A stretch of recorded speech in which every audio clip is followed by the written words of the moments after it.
tu t'es retrouvé chez Alex Hormozy, qui est en ce moment la superstar de l'email, la superstar du marketing online, la plus connue, la plus chaude au monde.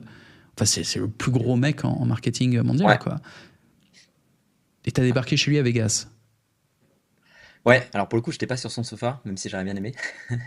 Euh, ouais, en fait, j'ai vu l'opportunité, c'était cet hiver, donc l'hiver 2023, il y a un an quasiment, où j'ai vu, je me baladais sur son site et j'ai vu qu'il proposait un workshop.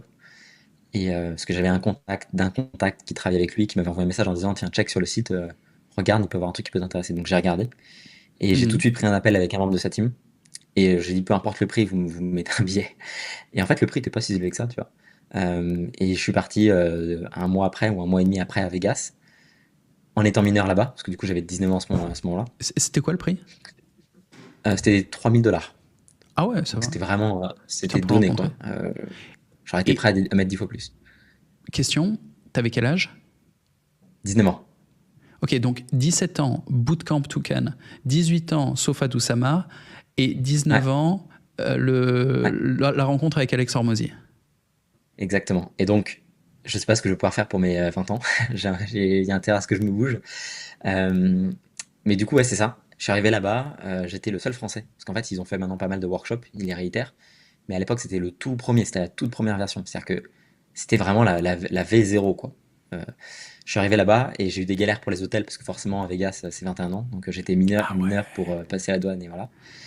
Et je suis arrivé là-bas, j'étais le seul français et j'étais le plus jeune. Il y avait Ouais, personne parce qui que avait en dessous de 20 ans. les hôtels sont tous des casinos, donc sans avoir C'est 21 ça, ans, t'as pas le droit d'y être. Faut être dans un hôtel qui fasse pas casino, ce qui est rare à Vegas. c'est ça. Donc j'ai eu pas mal de frais en hôtel, le temps que je me fasse rembourser pour certains, d'autres pas. Mais donc ouais, je suis arrivé là-bas et en fait en étant le seul français et le seul le plus jeune, euh, Et donc il y avait la double, t'étais c'était seul français et le mec le plus jeune. et le mec le plus jeune. Et d'ailleurs je me suis fait du coup interviewer rapidement sur la chaîne de Leila Hormozi suite à ça en fait. Euh, et je suis venu de Dubaï, donc j'étais venu de Dubaï jusqu'à Vegas, donc j'ai traversé le globe, tu vois, pour faire l'aller-retour pour quelques jours, pour 4 jours quoi, en étant complètement jet lag parce que c'est aux deux inverses, aux deux opposés. Et donc voilà, voilà pour l'anecdote. Et ça a été utile? T'as appris des choses intéressantes? Énormément, ouais. Très, très utile. C'est contenu extraordinaire. Tu découvres ce que c'est qu'une boîte qui tourne à 250 millions de dollars par an. Tu découvres les talents qu'il y a au sein de cette boîte-là. Et tu découvres à quel point c'est vraiment, quand tu passes les 10 millions de dollars par mois, c'est business of people, quoi. C'est à quel point tu vas avoir des talents, comme des micro-boîtes dans ta boîte, qui vont diriger ta boîte. Parce qu'en fait, tu peux pas faire ça sans. Et, euh, et donc, ouais, tu rencontres en fait une team qui, pour chacun des, tu vois, ils avaient un copywriter notamment. Le copywriter qu'ils ont recruté, c'était un des copywriters de Amazon, tu vois. La RH qui ensuite, que j'ai fait intervenir chez les Matthews, que j'ai fait intervenir sur mon mastermind, où Valère d'ailleurs intervenu également, a été la RH de DHL et aussi en partie de Amazon. Donc ils ont vraiment des top, top, top talents de tout le marché. Par exemple, leur chef content officer, vraiment celui qui s'occupe du contenu, c'était celui qui s'occupait du contenu de Gary Vee pendant 10 ans.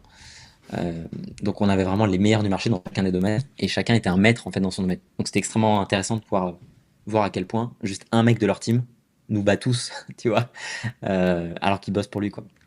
Ah, il y avait que des A-players, forcément. A++, ouais, là c'était vraiment impressionnant. Et je crois que les gens se rendent pas compte du luxe que c'est. Quand tu es passionné par le boulot et que tu es passionné par ce que tu fais, le matin tu te lèves et tu sais que tu vas bosser avec ta team, que c'est des potes et qu'en plus c'est des A++ players. En gros, c'est comme si chaque journée c'était Noël. Tu as des rencontres ultra stimulantes. C'est comme si t'aimes le foot et que tu vas jouer avec les plus grandes stars, tu vois. Tu vas t'entraîner avec les mecs les plus connus. Ben, pour nous, c'est ça en fait. Notre game, c'est le business. Et quand tu bosses avec ces gens-là, mais bordel, chaque interaction, c'est Noël. Alors, il y a des challenges et tout. Ouais, mais quand t'es avec des putains de players, t'es plus sur des résolutions de problèmes à la con où t'as l'impression de gâcher ta vie. Non, non, t'es sur de la créativité ultra stimulante. T'as des mecs qui pensent avec des angles auxquels tu n'aurais pas pensé. C'est pour ça que c'est des top players. Plus avec une capacité de trouble solving qui est hallucinante, il n'y a pas de problème avec eux, tu vois. C'est genre, Mm. la seule limite, c'est l'imagination. C'est vrai que je l'ai pas vu comme ça, mais pour côtoyer des amis entrepreneurs, même dont Valère typiquement qui est dans le chat, les interactions qu'on a quand on se voit, à chaque fois, c'est extrêmement, c'est ultra riche, quoi. On ressort de là, moi, on a tous le cerveau complètement explosé tellement on a d'idées et de choses. Et donc, t'imagines de bosser avec des personnes comme ça au quotidien. C'est vrai que je pense qu'au-delà de l'argent, un des objectifs de faire des boîtes à 100 millions de dollars par an, 200 millions de dollars par an et plus, c'est de pouvoir côtoyer et se payer le luxe, de pouvoir travailler avec des personnes comme ça qui travaillent avec toi ou pour toi. Je pense que c'est effectivement, c'est un vrai, vrai objectif, quoi. C'est sous-estimé, ça.